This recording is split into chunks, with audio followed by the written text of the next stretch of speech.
Test media yuji omukutu oguli online ogukuwa amawulire agabaga kagwawo mu ggwanga Uganda eri serebu oba omuntu gosinga okumanya oba gomanyi. Nga nkulamusaako buli omu gy'osinziira okulaba ng'olaba program oba ng'olaba omukutu guno nti weebali nnyo ky'okola ky'amaanyi ddala. Olwaleero nkuleetedde ensonga eri wakati w'omwami oba omuyite Pastor Bujingo n'omukyala Teddy. Ng'ensonga eno tuzze tugirabidde ebbanga, ng'ensonga ekutte wansi ne waggulu eri wakati wa bano abaali abafumbo, naye kati nga omwami Bujingo ye ayagala baawukane mu mateeka.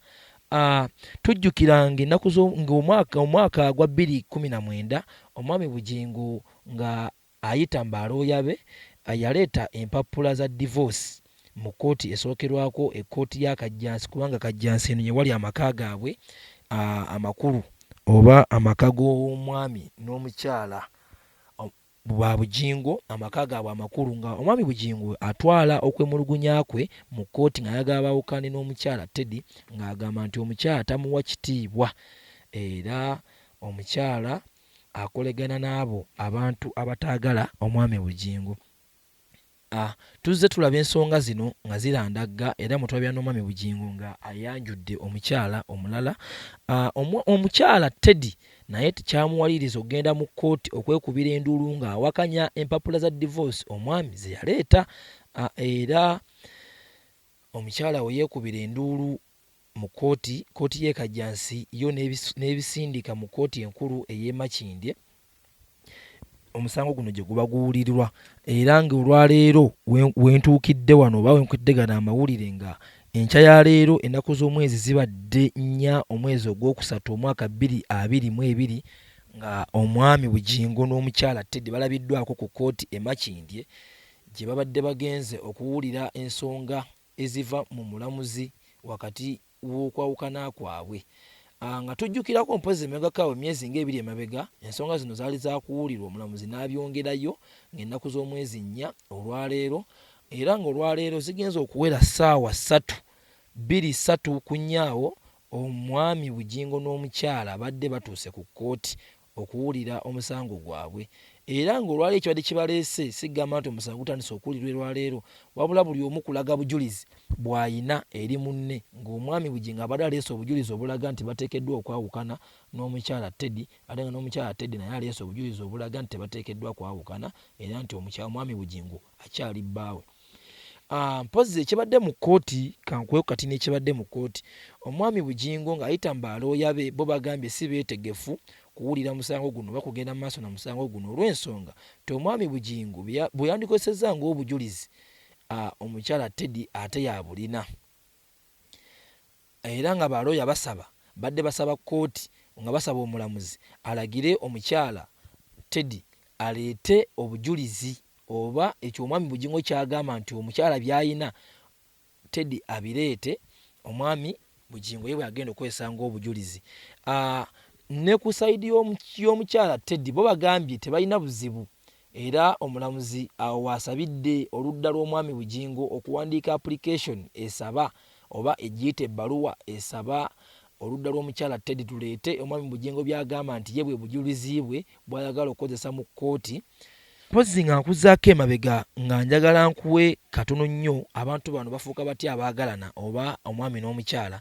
Mu mwaka gwa 2003 abaami ng'ennaku z'omwezi oba zaali 2 awo, omukyala Teddy n'omwami Bujingo baagattibwa ku church ya Victory Church mu Ndeeba eya Dr. Serwadda oba muyite Pastor Serwadda okufuuka mu bufumbo obutukuvu okufuuka omwami n'omukyala ba Bujingo. Era awo otandikira okumanya Teddy nti ye n'omwami Bujingo bafumbo.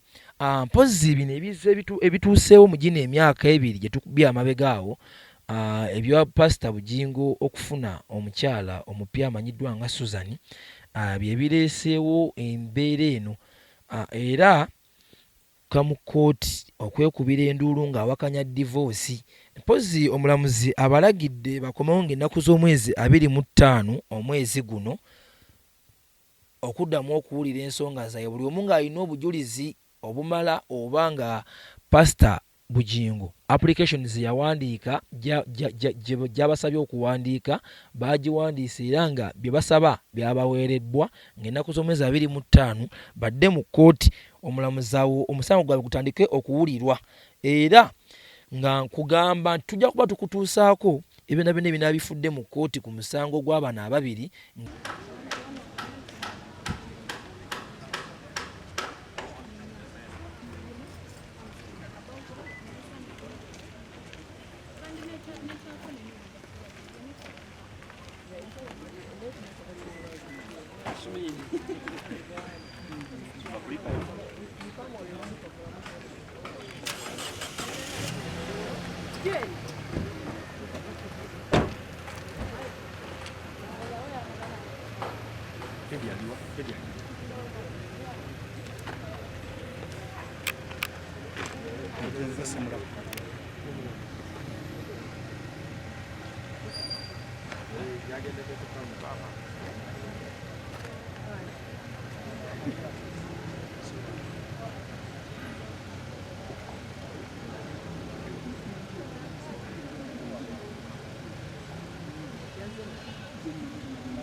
Olense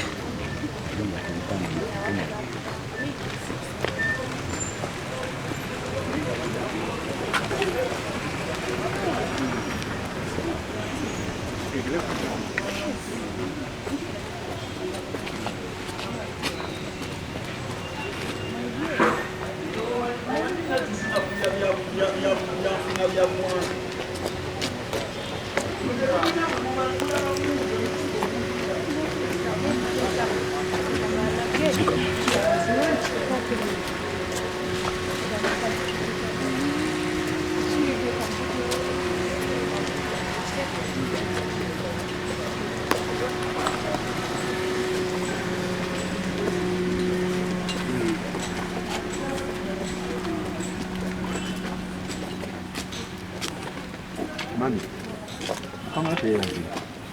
Kabati da kalungi mkoda ko wengi. Sala bibi.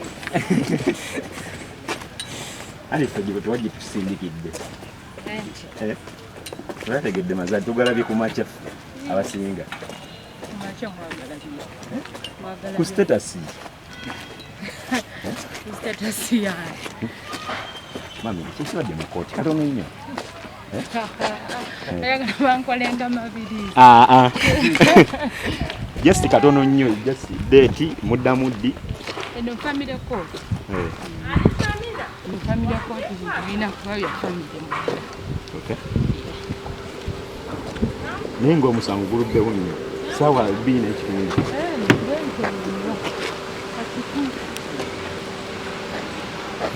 Ngeze kwanyu.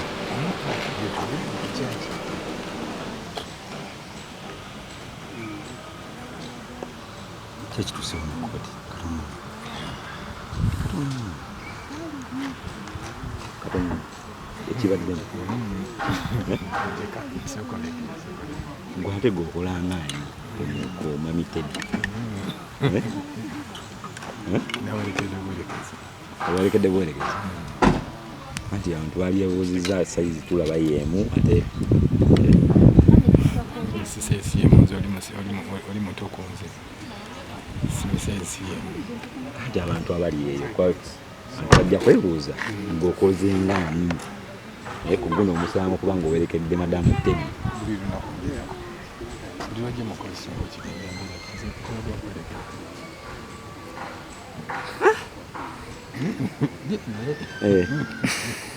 Okoze nga muweereza oba okoze nga mwami waka? Abantu beetaaga omumanya muzeeyi. Nze ndi mwanyina, nze ndi mukulu. Ne mami leero sikuviirako awo mami.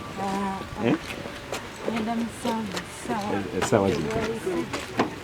Oyagala ekigambo kyonna?